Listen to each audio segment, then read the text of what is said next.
You may have heard recently that in Yellowstone National Park, a grizzly bear, most unfortunately, killed a lone hiker. And the bear actually dragged this hiker's body off of the trail and into the woods.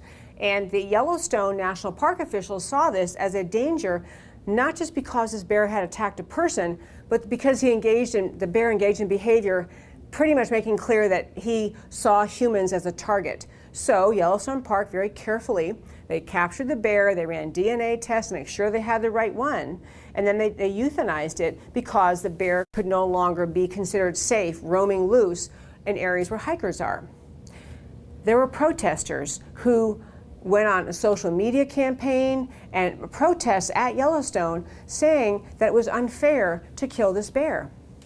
And then we all heard the story of Cecil the lion in Africa. An American hunter was over in Africa and apparently did violate the poaching rules and killed what had become I guess, a beloved lion, Cecil the lion.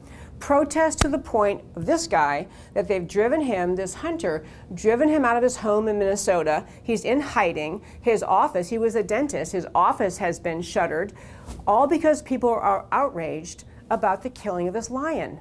Now, I'm not here to advocate hunting. I'm not a hunter. But I look at those two stories and then I contrast them with the Planned Parenthood videos. If any of you have not watched one or more of these videos, I urge you to do that.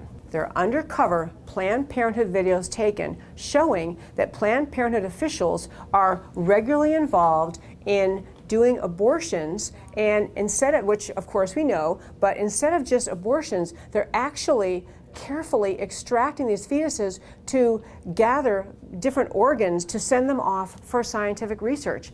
In fact, the most recent case, the Planned Parenthood video, involved a baby born alive. The heart was beating, and they went through the baby's face to get the brain out to send it off for research. If we live in a society more concerned about Cecil the lion in Africa or some grizzly bear in Yellowstone, and not outrageously concerned about the conduct of Planned Parenthood, about dismembering babies in utero and carefully extracting them in abortion procedures to preserve certain organs for research, we're really at a dangerous and ugly point in our civilization.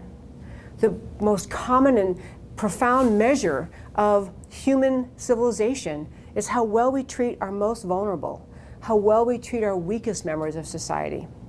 And the whole idea that the left has convinced America that we can't even talk about abortion, we can't talk about the Planned Parenthood videos, because after all, we'd be engaged in a war on women. We would be engaged in attacking women's rights. We have to be better than that. We have to be more noble. We have to be more civilized.